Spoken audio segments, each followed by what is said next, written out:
Hello everybody, what's up and welcome back to the Starcraft 2 Ownage Shack. It is David here, bringing you Master League Quest episode 20, and this is going to be a Terran vs Protoss played on the map MLG Metalopolis. And like I said in my last episode, this is a custom game, which means of course that it's obviously on a better map because the latter version of Metalopolis has close spawns, whereas the MLG one does not. And also, it means that I can try out more creative builds in these matchups, so they should be more interesting in general. I have been playing some ladder, and I've been doing very well. I even had like 6 wins in a row or something. And so, yeah, I'm pretty sure I'll get into Masters soon enough, but I have been doing a bunch of these as well. And, of course, custom games, TvP, I love to go mech, because it's honestly... I feel like mech is, it's just so much more fun than bio. Playing mech is just, I can't even, it's just leagues ahead. It takes so much more skill, so much more satisfying when you win with it. I love siege tanks, obviously. I'm sure everyone knows that by now. And yeah, it's just better. And the builds I've been playing around with, I've been trying some of these Reaper expands. They can put you way ahead if your Protoss opponent or Zerg actually thinks that you're going to cheese them. And it's really strong, especially in Terran versus Zerg. But anyway, yeah, so this is just a normal build order here. There are also spectators, as you can see, so yeah, you're going to see commentary here, I guess. Now, the general strategy I was looking to do here was a 2-factory push, like that one in my tutorial video. And so that's what I'm going to be sort of going for here. And as you can see, my SCV gets in there and scouts. And yeah, the thing you want to look for, obviously, when you're playing mech, the most important thing is whether he has 1 or 2 gas. If he's got 2 gas, I suggest going for a Reaper and scouting what he's doing. If he's just got 1 gas, you can pretty much go for the 2-factory push and be pretty safe. The only thing that sometimes Protoss players will actually get late gas and then a robo, and that robo is really what the counter to the 2-factory push is. So yeah, that's what you need to be careful about.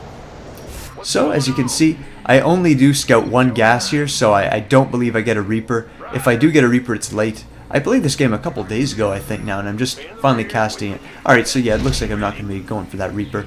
Instead, going for the factory. And please also take note, I am walling off, and that is very important.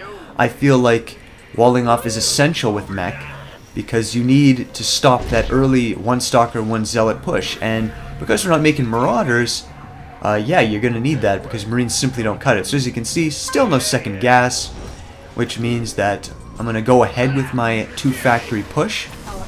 I'm going to bring that SCV back as well. Actually, I think I stashed that SCV. Yeah, I stashed that SCV at the 3rd base so I can check for his expansion. And because, of course, this is a double factory play, you will need 2 gases. I mean, it just goes without saying. And that second gas, the timing of that for a 2-factory push is pretty much about when the first factory is 1/3 complete. So anyway, you can get your second factory at 27 supply. Gee, I'm casting this like a strategy video, but you know, I guess that's just how I think now. So as you can see, the expansion is going to be late. This wall is really helping. You can also put a bunker down there as well, but because I'm constantly pumping Marines here and didn't go for the Reaper, it's not necessary. With a Reaper, I always get a bunker. It's that simple. You need it. But with all these Marines, a partial wall will be just dandy. I also do get that Hellion out to scout. It's just great because you can get right into the base. You can just wildebeest them in there, and usually they're not going to force field in time. And if they do, well, you just wasted 50 force field energy for nothing. So it's always a good deal. So I check for the Expo first, and it's just wildebeest past that Zealot, and then I see, oh crap. So his build here was a very late gas, 3-gate robo, the counter to my 2-factory push. And because of that, I think I'm going to cancel the Infernal Preigniter, which is absolutely useless versus a 3-gate robo, and instead go for the siege tech. That's what you need against a 3-gate robo, because you need siege mode to defend their push if they do choose to do that. I also do throw up the bunker because he's got so much production capability that I need a wall. And so I will take this opportunity to throw down that expansion, but he won in the build order. It's that simple, so I'm behind right now. I can't push. He's free to expand himself at the low ground.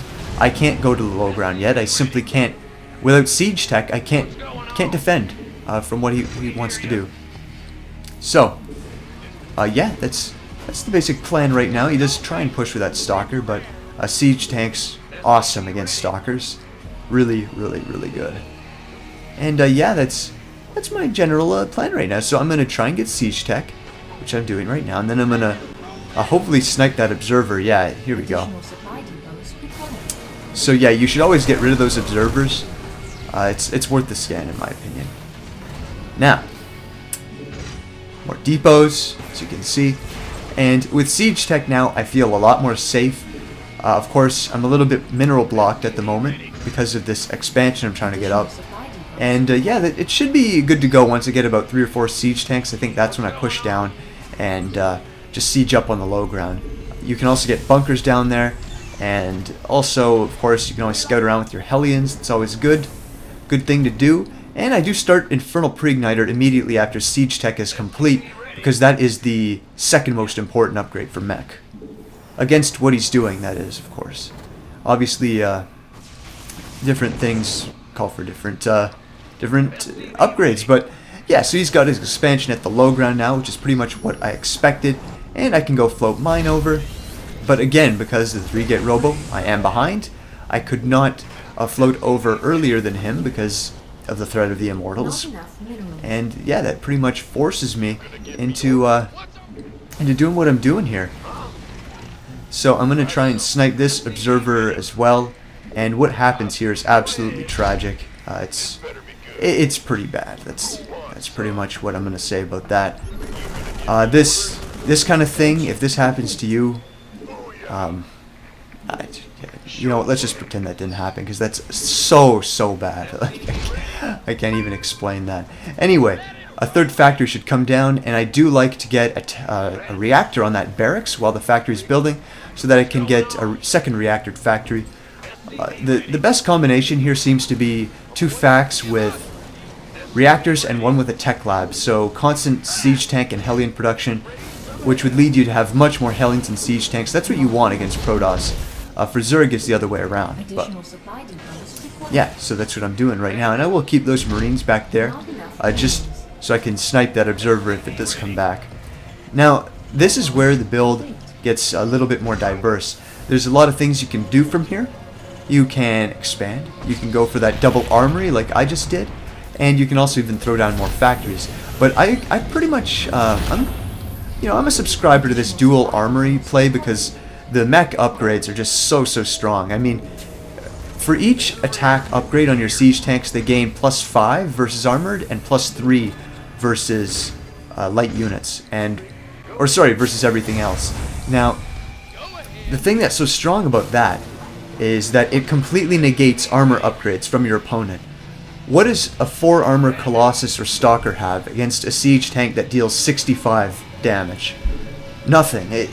The armor upgrades are almost insignificant at that point, and that's why I think it's so important to rush for that +1 attack. The +1 defense, or the armor upgrade for your siege tanks, is so good because it makes Zealots take a lot more hits to kill them. Since Zealots have dual attacks, your armor, if you just get +1 armor, that's going to give you 2 armor on each siege tank and knock off 4 damage from an unupgraded Zealot, so it's really good. Also, I will be going for the barracks with a tech lab here. The other option is dual starport, and that is if your opponent's going for void rays, you'd want that. Now, I do check the timing here, and I see, okay, he's just mid-transfer, so that means there's going to be a timing window here where he's weak, and I can push with my 1-1. But let me just get back to that thing with the ghosts. The ghosts are great against a player who's going for a bunch of Immortals, High Templars, Zealots, Stalkers, all these ground units. If your opponent is instead going for a Colossus or Void Rays, you need a dual starport instead of the Ghost. The starport's going to help you out a lot more. Now, I'm going to be going all in here because of his third base timing. With my 1-1 upgrades, I think that I can do enough damage to end the game right here without taking a third myself. So, the reason I say it's all in, I mean, obviously this is 2 bases, But the point is, if I don't do significant damage with this push, then it's simply not going to be a winnable situation for me. Now, the reason that I can't go for drops when I'm going all in is because that would just take too much resources to get the starport and medevacs. It's just too much. That's why I didn't do it. And yeah, with the ghosts, the siege tanks, and all these upgraded Hellions, I mean, look at all that. I'm going to be able to do a really nice timing here. Now, I will be taking a third base while I'm doing this, but obviously, like I said, that's such a late third that it is still pretty all-in-ish. So, now that those are complete, just going to be pushing out here. We'll be getting the +2 on the way as well. 1-1 is great, but +2 is almost unstoppable with mech. It is so good. They really need to tech to Colossi to beat +2 mech. I just don't see another way for Protoss to deal with it. It's Colossus is the counter to mech, believe it or not. It counters bio and mech. It's probably the best unit Protoss has. It's very versatile in all matchups. And yeah, as you can see here, I just pull that back and let him just take that. EMPs, pretty fail, but you know, did enough damage there. And the key with mech is you have to be hard and fast. You just need to push in and just press your advantages when you can. If you're too ginger with it, they'll just sit back and mass. And that's what you're seeing right there. That's why Colossi are so good against mech, because they can roast the Hellions while they're out of range of the siege tanks. Nothing else has the range to deal with that. And that's why you really need Vikings. So yeah, I should have definitely scouted those Colossi and gotten the 2 starports instead of that Ghost Academy, because like I said, it's so much better. Now, when he gets out of position like this, what you can do is just run a few Hellions up to his third and try to do some good damage. Also, those ghosts are so important. You need to be very careful with them. And so I'm slowly leapfrogging forward here, but you know what? It's a bit too slow for my liking. This is letting him mass. As you can see, this is something Protoss does as well. They like to get a bunch of units on the low ground and then flank you. And so you have to be careful of that as well. The way you deal with that, or at least how I deal with it, is I rally to my ramp and then push out and try and kill the flank before it can do damage. And as you can see, this is what I meant. Just get in with those Hellions, do some damage. I've killed a ton of probes right now. Those are going to be forfeit, but now I can siege up in a nice place right by the ramp and make him take a bunch of damage on his way down.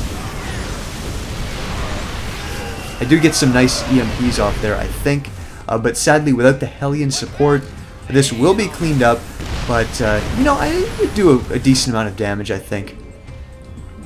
I do have my third up now, and I can just spam those mules, but yeah, for now I'm just going to have to add more factories, get that a planetary fortress, and kill that stalker. I don't know what he's doing leaving that there. And yeah, now I'm going to get a bunch more factories. I should also be getting some starports, but you know, that's too bad that I didn't do that. Oh yeah, believe it or not, Hellions own stalkers. I mean, when you get enough Hellions, the splash damage starts really paying off against stalkers, which do clump up quite a bit. So, 6 factories off 3 base. You can also support some starports in there as well. And I do have 2-2 upgrades now. Should be getting 3-3 sometime this game, hopefully. If I don't, that's a huge mistake. Oh, well, there you go. Looks like I'm going to get that right now. And yeah, as you can see now, this is when you get very gas locked, so you're going to need extra refineries. You should also start spamming missile turrets around the whole map. And the reason for that is because at this point, Protoss usually likes to get Dark Templar.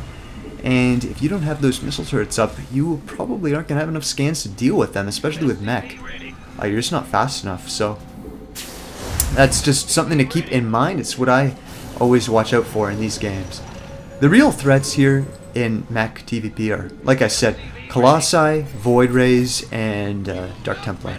That's really what you need to be careful of. So there goes the dual starports. Going to be scouting around here. That's just to check if he lays siege on my third, I can go get in a good siege position over there to deal with that, because losing your third at this point would pretty much lose you the game. So, just continue massing up here, getting my troops coming out of the 6 factories, and once those 3-3 upgrades are finished, oh boy, that is going to be something else. I'll be starting more command centers as well. You get so many excess minerals with mech at the end game that you can afford to do stuff like this. And yeah, that's pretty much where I'm standing in this game right now. So I also start getting more CCs simply for the mass orbital.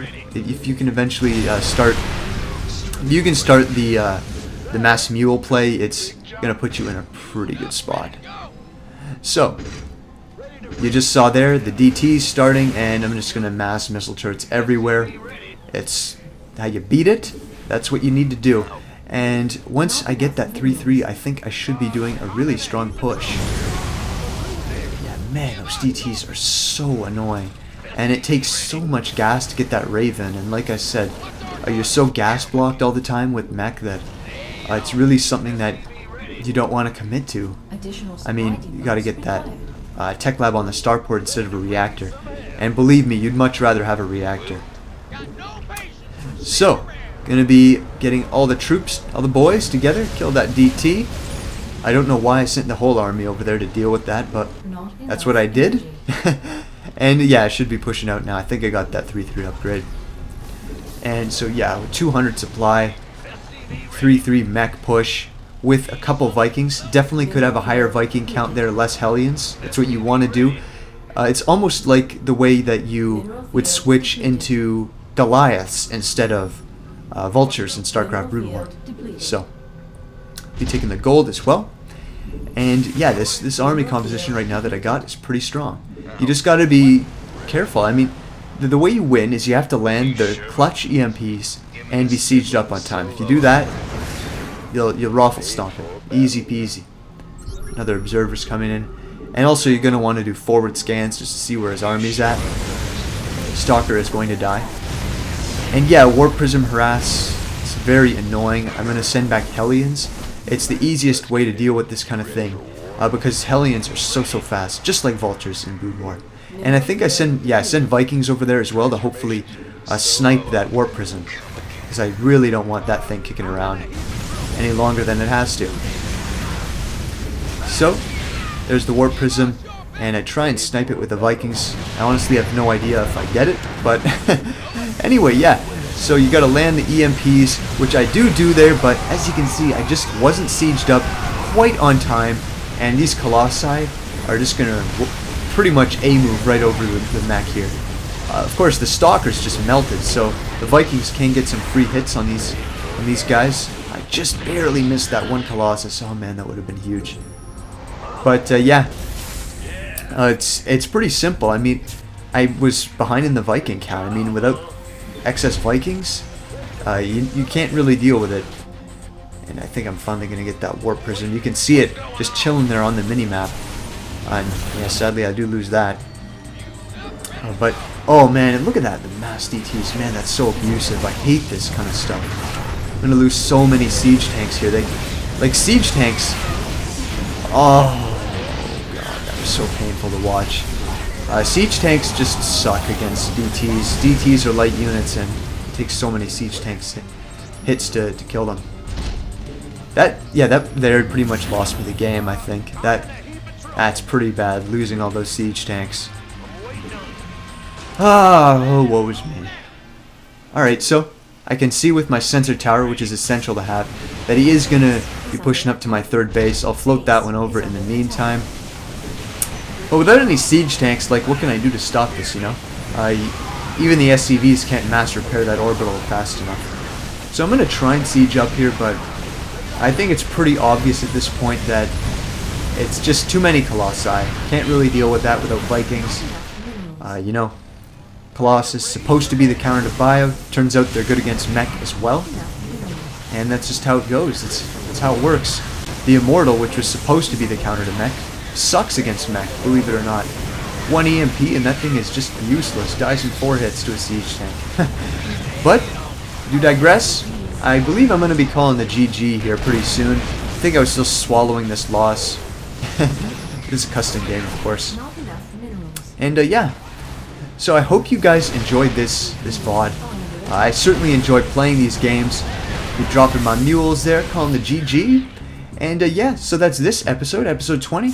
Hope you guys enjoyed it, and I hope to see you again for another Daily Dose of Ownage.